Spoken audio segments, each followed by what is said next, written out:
Eugene Bonger and Sledge was born far from the sound of gunfire.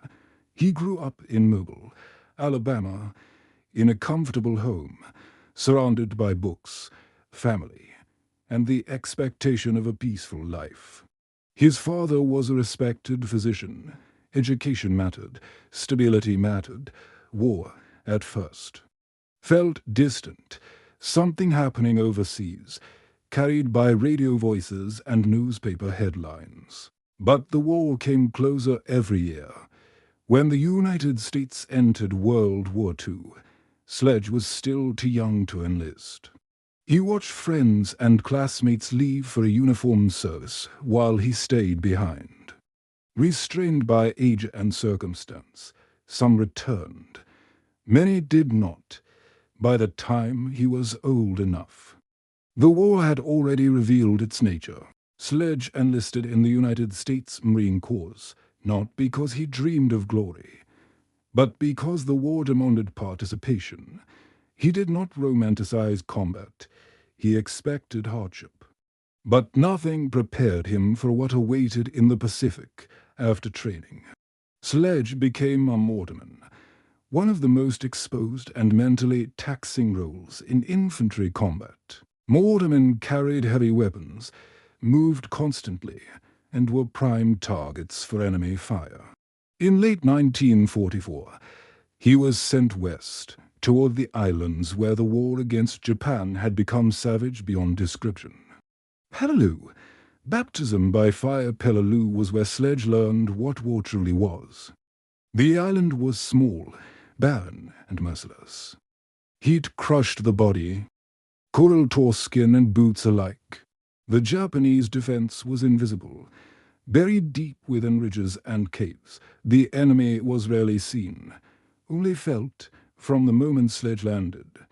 Death was everywhere. Men fell without warning. Wounded Marines screamed for water that often did not exist. Bodies lay exposed for days because retrieving them meant death. Flies covered everything.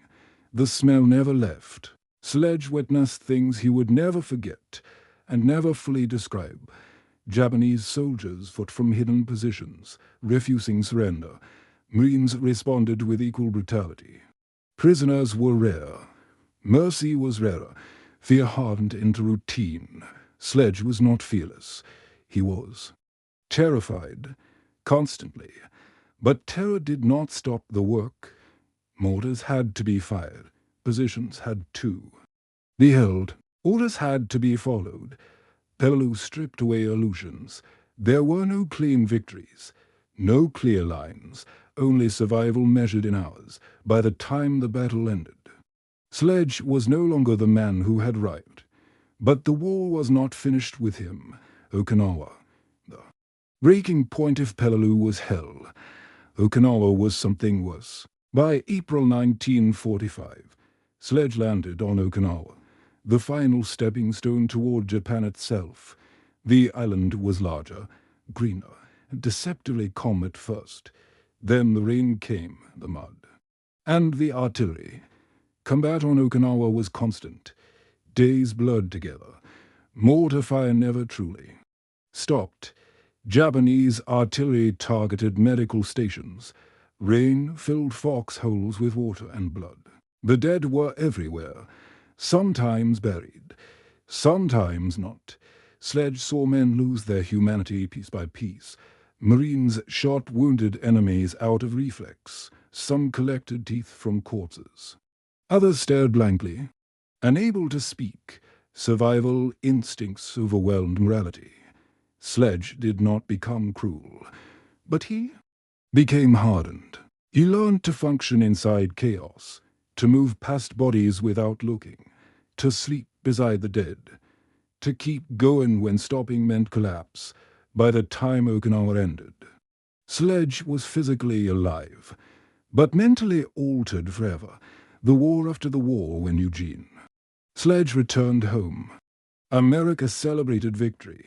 Parades filled the streets. Flags waved. Families reunited. But Sledge did not celebrate. The war followed him back. He suffered from nightmares, intrusive memories, and emotional withdrawal. What would later be understood as severe combat trauma. Loud noises startled him. He avoided crowds. He struggled to explain what he had seen, because language failed him instead.